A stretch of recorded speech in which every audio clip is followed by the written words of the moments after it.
Welcome to the Lighthouse Financial Advisors Money Over 50 podcast with Dallas Davison and Michael Hogue. This information is general in nature and does not take into account your objectives, financial situation or needs. Therefore, you should consider whether the information is appropriate for you and your personal circumstances.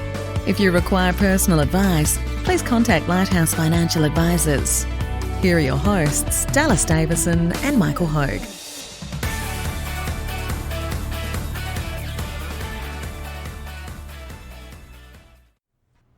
Welcome everyone to Money Over 50.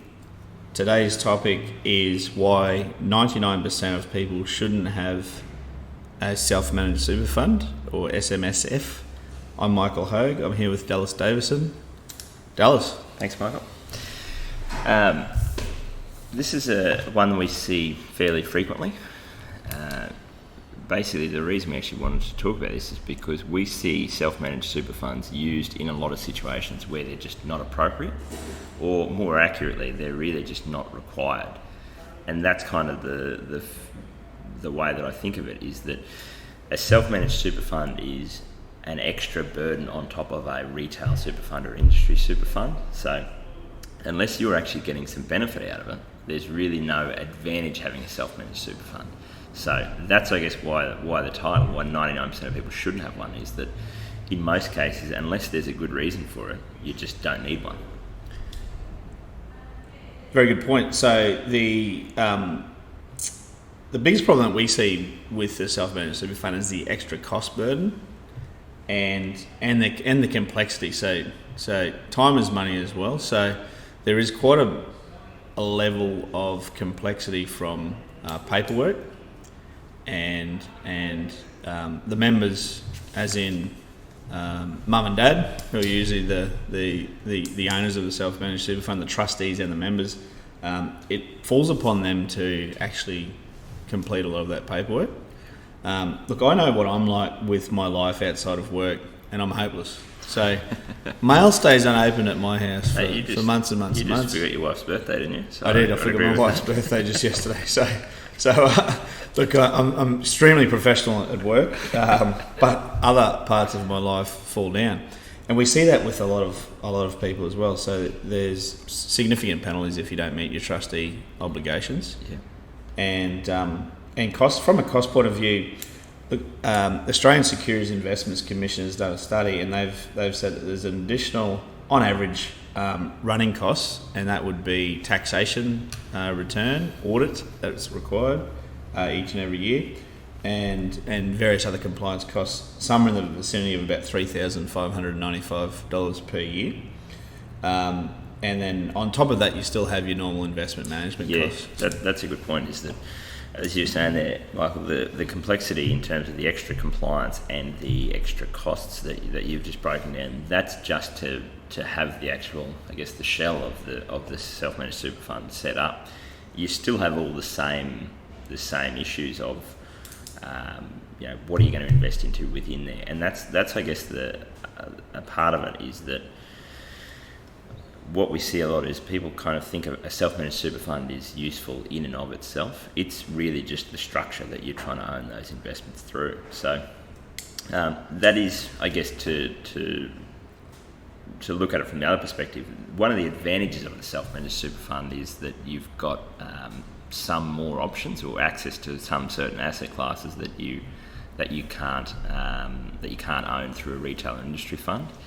The most common one we see there is I guess real property, so commercial, residential property. There's a few other advantages in terms of a bit of extra control of your investment strategy, control of your tax planning, and potentially some economies of scale once you start to get over sort of $1 million or more in super. But for most people, the reason they've got a self-managed super fund is because they want to either buy property through it, or they think they want more control of the decisions of that. And that then, I guess, is a whole separate issue, is are those investment options the right choice for them? And it kind of seems to be one where people put the cart before the horse. They go, I want a self-managed super fund, right, I'll set it up, I've got this fund now, I'm in charge of it, now what am I going to buy? buy a house, or I'll buy something through there without really thinking, do I need the self-managed super fund to make the decisions that I want to make? Yeah, that's right. And with control comes obligation as well. So that you then have the obligation of actually making the correct decisions, or hopefully the correct decisions. Yeah. And with that comes a lot of time that you need to put into that. So my thoughts are that you want to invest for lifestyle. You want your investments to eventually be paying you a tax-free income, and you can go off travelling and doing whatever you want in retirement, leading up to retirement.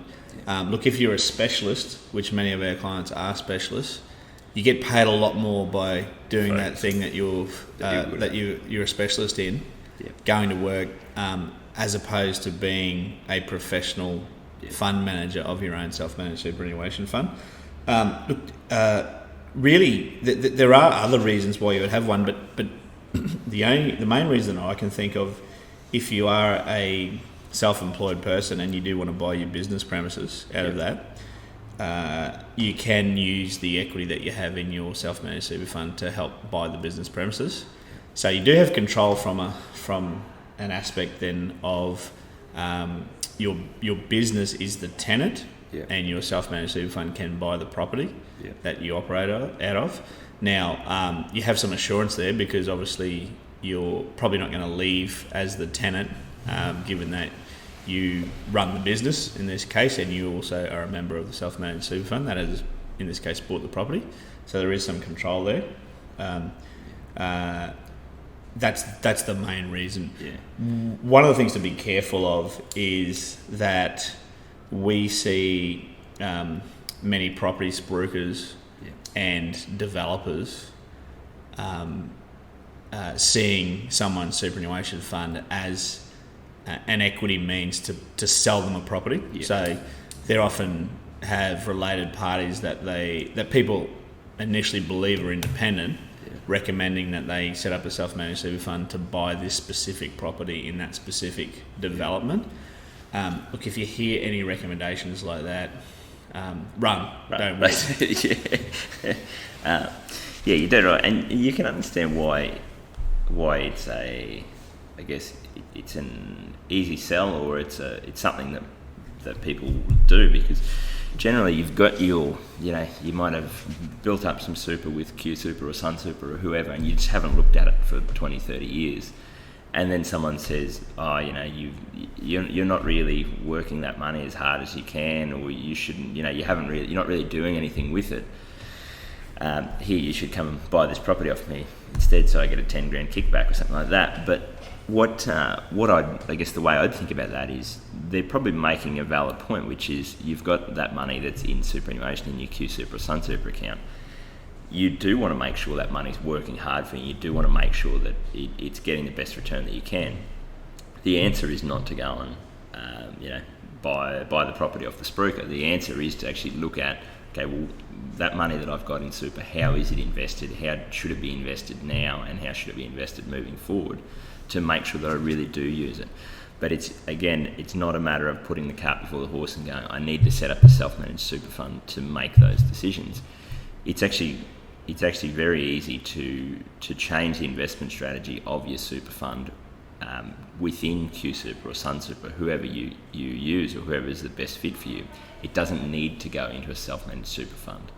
Most of the time for our sort of clients, there's really the types of investments that we're recommending for them just don't need a self-managed super fund. It's not normally that technical.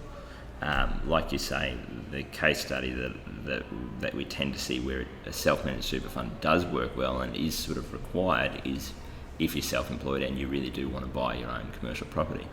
Even in that case, you'd still need to look at, is that appropriate for me, and is that the best use of my retirement savings, aka my money in super. The only other time that we see a self-managed super fund as not a detriment, basically, is once you start getting into the very high balances, over say a couple of $1 million in super. It can sometimes be slightly cheaper, but basically up until that point, for the types of investments that we'd normally recommend for our clients. It's just not required, not appropriate, and no great advantage to it. That's correct. And I've done just a quick analysis on a $500,000 balance. So many listeners today would have in the vicinity together $500,000 in their joint superannuation funds. So ASIC, as I said before, the Australian Securities Investment Commission undertook a study last year in 2018 where the average running cost was $3,595 for auditing, taxation and compliance of a self-managed super fund. Then on top of that, investment management costs, and that's the specific investments that you're invested into, around $2,500. And I'm being lean here. These are probably the bottom end of the scale. So you add those two together, you've got a bit over $6,000 of costs on a $500,000 fund. Now, alternatively, through a good retail or industry fund, you could have that $500,000 invested without the self-managed super fund, and pay with the right index style investments, and that's a very low cost way of investing and diversifying. You could have cost down to $2,500. So there's a big cost saving there from $6,000 to $2,500, and that compounds over time. So in that scenario, you're looking at $3,500 of cost savings every year over 10 years. That's cost savings quite simply there of $35,000. However, it turns into more like $50,000 of extra balance if you save those costs over 10 years through compounding. So there are economies of scale as your self-managed fund gets larger, of course, because some of those costs are fixed, but there's still a big cost saving to not having a self-managed super fund. And that's, I guess, the way that I kind of think of it, and it's probably not a bad place to wrap up, is that the reality of it is we initially thought about recording this and had all sorts of detail and the rest of it, but at the end of the day, a self-managed super fund is an extra layer of cost and an extra layer of complexity. If someone recommends that you have one, they need to be able to clearly explain why it's more suitable. So as you just said, Michael, there's an extra $3,500 worth of cost. There's an extra compliance burden on people who've probably got better things they want to be doing with their time. So if someone tells you that you need one or that you should have one, they really need to be able to show you where is the value add in having that self-managed super fund. And if not, it's probably not suitable. Great point to finish on.